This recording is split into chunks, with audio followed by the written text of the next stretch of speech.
Ito yung northern part ng Magawigaw Beach na mayroong guard. May mga pinapatayo na silang cottages. Pero hindi natin alam kung hanggang kailan matatapos at kung hanggang kailan nila bubuksan ito. Hopefully, bubuksan nila sa public. Para naman yung ibang nature lover na gustong makakita nitong magandang beach na to dito sa north, dito sa Santa Ana, Cagayan, ay ma-experience naman nila ang beach na may magandang formations at magandang forest. At doon sa dulo doon sa lingid ng bundok na yun, mahaba, malayo pa yung pinanggalingan namin doon, which is the southern part na meron ding guard, kaya walang nakakapasok dito. Ayan, nandito na kami sa dulong north, bandang north niya.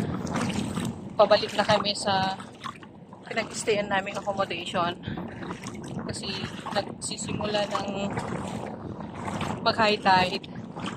Baka hindi na kami makabalik doon kung hindi namin punahan ng high tide. Kasi dito lang kami dumaan sa seashore para makita itong kagandahan ng beach. Ito. Kaya nga nang sinabi ko, hindi mo sasamantalahin ang low tide na dumaan dito sa shore na ito. Magta-trekking ka dyan sa mga bundok na yan. Diyan ka dadaan para makapunta rito. Pero malayo pa yung pinanggalingan namin kanina na Magawigaw Beach. Nandun naman, makakasabi nila, kailangan mong dumaan sa southern part niya. Kailangan mong dumaan sa may sinago ko. Doon ka daw dadaan dapat. Pero, yun nga, walang nakakapasok dito kasi meron siyang guard na nagbabawal sa mga nakikitang gustong pumasok dito.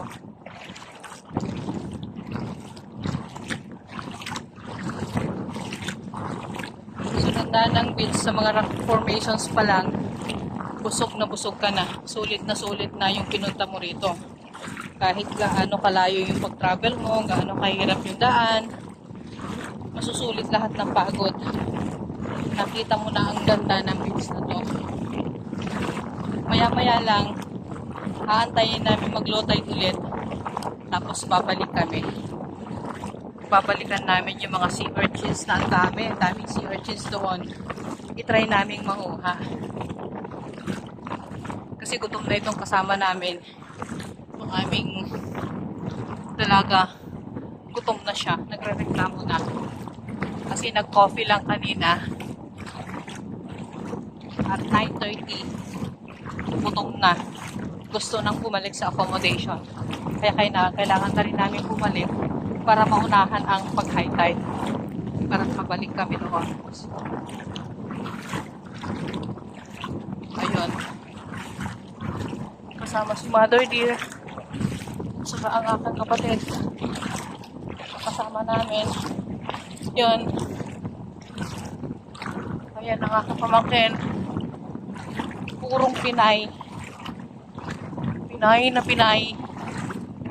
Hindi pinanganak at lumaki rito. Kaya gustong-gusto niya mag-beach pag nandito sa Pinas.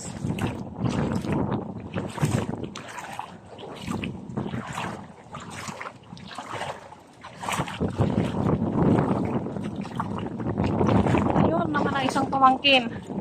Ang aking photographer at videographer nandun na, nauna na.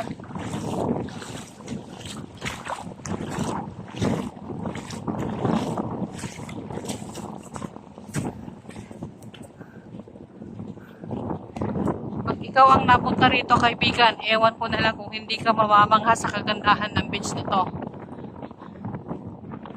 Sa isang katulad ko, na nature lover, ayun, may isda. Nagtago sa bato. Yun!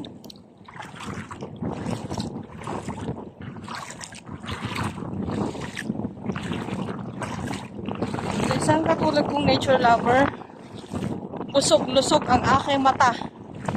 Grabe. Ang ganda.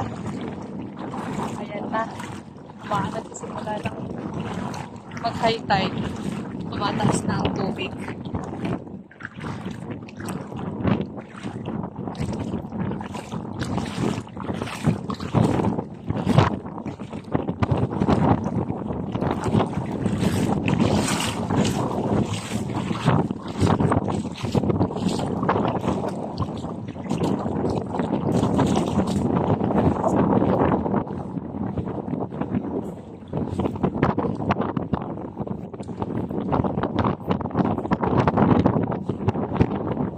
Yan.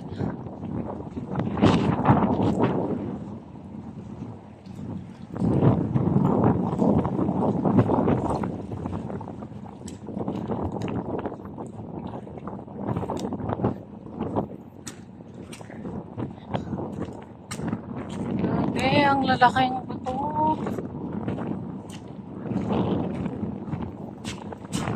Hindi ko na makukuhanan ng malayuan kung bundok na ba to? Kasi high tide na. Medyo malalim na doon. Medyo malalim na siya doon. Kanina, walang tubig to kanina. Ito. Walang tubig to kaninang papunta kami. Ngayon, ito na, lumalalim na yung tubig. Kaya kailangan na namin bumalik. Kasi hindi na kami makakadaan dito mamaya pag hindi makakabalik. Kapag na ang tubig. Ayan. Ang kabundok na ba to?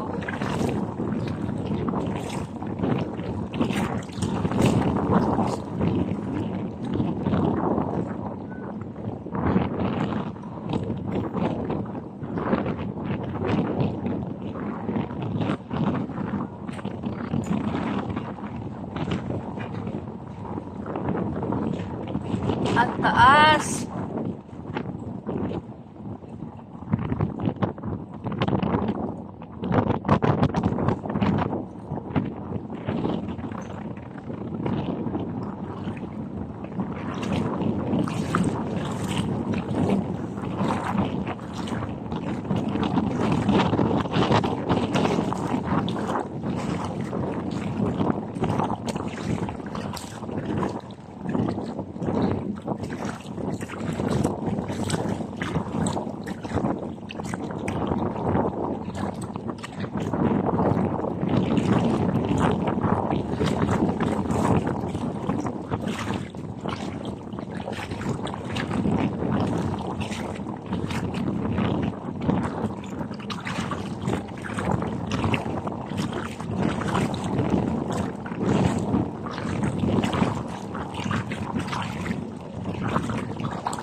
Tuhod na yung tubig.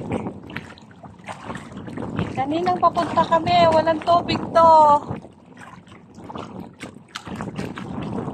Mataas na.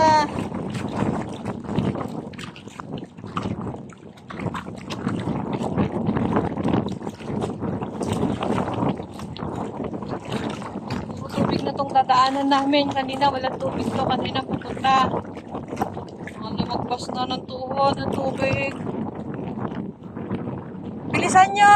Nag-high tide na! Hanggang tuhod na ang tubig!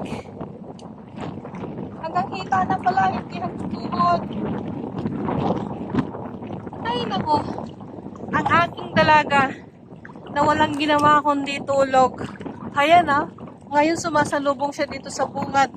Kaninang inaaya namin papunta, ayaw niya, gusto niya matulog. Kasi hindi raw nakatulog kagabi dahil maraming insect. Ayan siya. Yung sinasabi ko mag-photoshoot sana ng December. Pero hindi kami natuloy dahil hindi kami nakatawid dun sa may sapa. Kasi maulan.